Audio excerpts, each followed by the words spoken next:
ചൂണ്ടൽ വെട്ടുകാട് മേഖലയിൽ Kerala vision CCTV കേബിളുകൾ വ്യാപകമായി പൊട്ടി.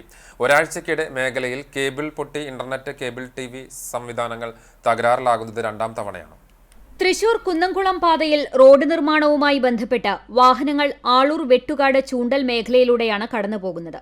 കണ്ടെയ്നർ ഉൾപ്പെടെയുള്ള വലിയ വാഹനങ്ങൾ വീതി കുറഞ്ഞ റോഡിലൂടെ കടന്നുപോകുന്നതിന്റെ ഭാഗമായാണ് കേബിളുകൾ വ്യാപകമായി പൊട്ടിയിരിക്കുന്നത്. തൃശൂർ കുന്നംകുളം പാത നിർമ്മാണ പ്രവൃത്തികൾ പുരോഗമിക്കുന്നതിനാൽ വാഹനങ്ങൾ കേച്ചേരിയിൽ നിന്ന് ആളൂർ മറ്റം കൂനമൂച്ചി വഴി തിരിഞ്ഞു പോകുന്നതിനാണ് പോലീസ് നിർദ്ദേശം നൽകിയിരുന്നത്. എന്നാൽ ആളൂർ സെന്ററിൽ നിന്ന് വെട്ടുകാട് ചൂണ്ടൽ വഴിയാണ് വാഹനങ്ങളിലേറെയും കടന്നുപോകുന്നത്. പ്രധാന റോഡുകളുടെ വീതിയില്ലാത്ത ഈ റോഡിലൂടെ കണ്ടെയ്നർ ലോറികൾ പോലെയുള്ള വലിയ വാഹനങ്ങൾ കടന്നുപോകുന്നതാണ് നിരന്തരമായി കേബിളുകൾ പൊട്ടുന്നതിന് കാരണമാകുന്നത്. എല്ലാ ദിവസവും കേബിളുകൾ പൊട്ടുന്നതുമൂലം കേബിൾ ഓപ്പറേറ്റർമാരും തൊഴിലാളികളും ദുരിതത്തിലായിരിക്കുകയാണ്.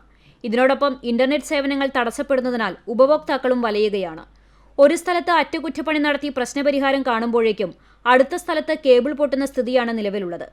കേരള വിഷന്റേത് പുറമെ സ്വകാര്യ കമ്പനിയുടെ കേബിളും KSEB ലൈനുകളും പൊട്ടിയിട്ടുണ്ട്.